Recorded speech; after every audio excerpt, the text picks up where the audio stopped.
அஸ்ஸலாமு அலைக்கும் வரஹ்மத்துல்லாஹி வபரக்காத்துஹு.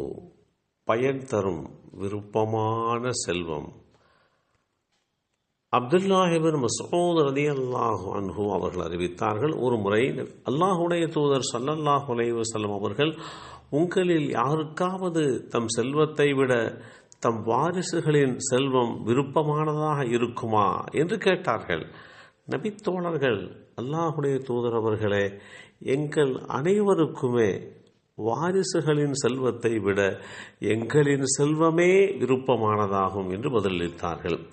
அவ்வாறாயின் ஒருவர் தான் மரணிப்பதற்கு முன்பாக அறவழியில் செலவிட்டதே அவருடைய செல்வமாகும். மரணிக்கும் போது அவர் எதை விட்டு செல்கிறாரோ விட்டு செல்வது அவருடைய வாரிசுகளின் செல்வமாகும் என்று அல்லாஹுடைய தூதர் ஸல்லல்லாஹு அலைஹி வஸல்லம் அவர்கள் தெளிவுபடுத்திய இந்த செய்தி ஸஹீஹ் புகாரியில் 6442 என்ற எண்ணிலே பதிவு செய்யப்பட்டிருக்கிறது. ஒருவர் உயிரோடு வாழும் போதே மன தூய்மையுடன் அற வழிகளில் செலவு செய்த செல்வம் அவருக்கு நிச்சயமாக பயன் தரும் செல்வமாக அமைந்துவிடும். எனவே இதுதான் அவரது செல்வம் என்று சொன்னால் மிகையாக ஆகாது. ஆனால் அவர் விட்டு செல்லும் செல்வம், பொருளாதாரம் அவருடைய வாரிசுகள் பங்கு போட்டுக் கொள்வதற்கு உண்டான ஒரு நிலையிலே உண்டானது. செல்வம் வாரிசுகளுக்கு கைமாறியதற்கு பின்னர் அதன் நன்மை தீமை வாரிசுகளை சேருமே தவிர இவரை அடையப் போவதில்லை. அவர்கள் விரும்பினால் இறந்துவிட்ட இவருடைய நன்மைக்காக வேண்டி செலவழிப்பார்கள். அதையும் உறுதியிட்டு சொல்ல முடியாது. ஆகவே உயிர் வாழும் போதே தன்னுடைய நன்மைக்காக வேண்டி தான தர்மங்கள் செய்து அதனுடைய பலனை அடைந்து கொள்வதற்கு முயற்சிக்க வேண்டும்.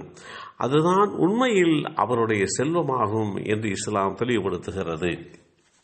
அதற்காக வாரிசுகளுக்கு எதையுமே விட்டு வைக்காமல் எல்லா செல்வங்களையும் தர்மத்துக்கு கொடுத்து விடுவது என்பது எந்த வகையிலேயுமே ஏற்புடையது அல்ல.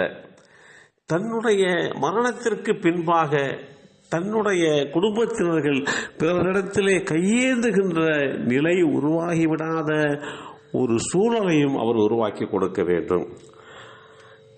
அவர் செல்வத்தை விட்டு செல்வது அவருக்கு தன்னிறை உள்ளவராக ஏற்படுத்தி கொடுக்குமே தவிர அவர் மக்களிடத்திலே தன்னுடைய வாரிசுகளை கையேந்து ஒரு சூழ்நிலையை உருவாக்கி விட்டு செல்வதை விட தன்னிறை உள்ளவர்களாக விட்டு செல்வதே மேலானதாகும். இயன்றவரை தர்மம் செய்து அதற்குரிய பலனை மறுமை நாளில் தேடிக்கொள்ள வேண்டும். அவ்வாறுதான் அல்லாஹுடைய தூதர் ஸல்லல்லாஹு அலைஹி வஸல்லம் அவர்கள் இத்தகைய சிந்தனையை உருவாக்கி தந்திருக்கிறார்கள்.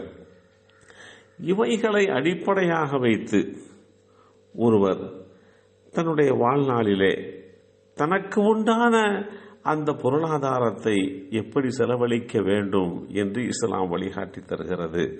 அன்னை ஆயிஷா நாயகி ரலியல்லாஹு அன்ஹா அவர்கள் கூறினார்கள், நபி ஸல்லல்லாஹு அலைஹி வஸல்லம் அவர்களுடைய குடும்பத்தார் ஆடு ஒன்று அறுத்தனர். அப்போது அல்லாஹுடைய தூதர் ஸல்லல்லாஹு அலைஹி வஸல்லம் அவர்கள், அந்த ஆட்டில் ஏதாவது மீதம் இருக்கிறதா என்று கேட்டார்கள். நான் அதன் முன்கால் சப்பையை தவிர வேறு எதுவும் இல்லை, மற்ற அனைத்தும் தர்மம் செய்யப்பட்டு விட்டது என்று சொன்னேன். அதற்கு அல்லாஹுடைய தூதர் ஸல்லல்லாஹு அலைஹி வஸல்லம் அவர்கள், எல்லாம் மீதம் உள்ளது அந்த முன்கால் சப்பையை தவிர என்று குறிப்பிட்டார்கள். எதுவெல்லாம் தர்மமாக கொடுக்கப்பட்டதோ அதன் கூலியும் நன்மையும் நமக்காக பாதுகாப்பாக உள்ளது. எனவே அது குறித்து அது தீர்ந்துவிட்டது என்று ஏன் சொல்ல வேண்டும்? அவ்வாறு சொல்ல தேவையில்லை. தர்மம் செய்தவை அனைத்தும் நமக்குரியவைதான். தர்மம் செய்யாத மீதமுள்ளவை குறித்து அது நமக்கு முழு பயன் தருமா என்று தீர்க்கமாக சொல்ல முடியாது என்பதைத்தான் அல்லாஹுடைய தூதர் ஸல்லல்லாஹு அலைஹி வஸல்லம் அவர்கள் தெளிவுபடுத்தியிருக்கிறார்கள். எல்லாமல்ல அல்லாஹு தஆலா நம்முடைய மறு உலக வாழ்க்கைக்கு தேவையான பொருளாதார நன்மைகளை அடைவதற்கு உண்டான சூழல்களை நாம் நமக்குத்தாமே தேடி வைத்துக் கொள்ள வேண்டும். எல்லாம் வல்ல அல்லாஹ் அருள் பாலிப்பானாக. அஸ்ஸலாமு அலைக்கும் வரஹ்மத்துல்லாஹி வபரகாத்துஹு.